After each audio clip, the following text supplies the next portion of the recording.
Hi there, corrigible. The definition of corrigible is capable of being corrected, reformed, or improved. The book definition for corrigible is able to be corrected, or docile, apparently.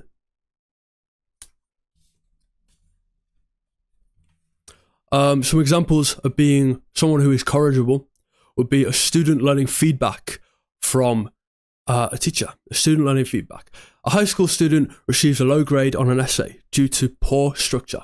Instead of getting defensive, they meet with their teacher, study the feedback, and revise their next essay, earning a higher grade. Their willingness to accept criticism and improve shows, and their willingness to accept criticism and improve shows corrigibility. A friend apologizing and changing behavior. Someone unintentionally offends a friend by making insensitive jokes. When confronted, they listen, apologize sincerely, and make a conscious effort to avoid similar remarks in the future, showing that they can reform their behavior. That's corrigible, I guess, to a degree, but I don't know. I think I wouldn't mind that. I don't know if it's intentional jokes. If you call your friend a fat fuck, if you say you're fat as fuck and you're a man saying that to another man, that's challenging. That's like, oh yeah, I want to fight back against that. How can I fight back against that challenge? Well, I can go to the gym and lose weight and become really muscly. Then they can't call me a fat fuck because I'm bigger and stronger than they are and I'm not fat. So that's a bit of a challenge. I wouldn't mind that, making insensitive jokes. I think that's quite a good thing among men. As long as you're not being an idiot about it and you're not saying, like, I don't know, some pervy weird jokes.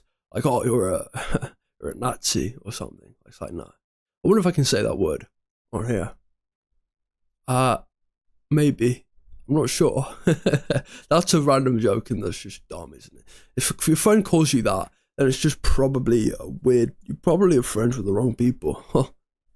Either that or you're the wrong kind of person. A parent learning from mistakes. A parent who often yells at their child during stressful moments learns through parenting classes that this harms their child's confidence. Confidence, interesting word. They practice calmer communication techniques and seek their child's feedback, showing a commitment to correcting their approach. That's an interesting one in a lot of different ways. First of all, you've got to make sure your child is giving you the correct feedback, especially if you've been mistreating your child. Your child probably isn't very reliable for feedback. Secondly, I mean, that is corrigible. The idea, the concept is corrigible. That's the definition of corrigible. These are examples of what corrigible means. But a child's confidence? What do you mean confidence? Confidence in what? Confidence in their ability to talk or confidence in their ability to be authentic? What does that even mean? This is an interesting example. I'm not sure it's entirely correct. I think some of these are. But these are in practice, these are examples of being corrigible. So if you listen to that, that's just being corrigible. Let's look at another one. An employee adapting to a workplace critique. A new employee struggles with time management, often missing deadlines. After a performance review where their manager points this out, they adopt a scheduling scheme, seek advice from colleagues, and meet deadlines consistently. Their openness to correction demonstrates corrigibility. That's a good one. They're being responsible. They're showing that they can be critiqued and they're okay with being critiqued. Criticism and judgment is not a bad thing at all. It helps and harnesses nurtures improvement. It nurtures improvement.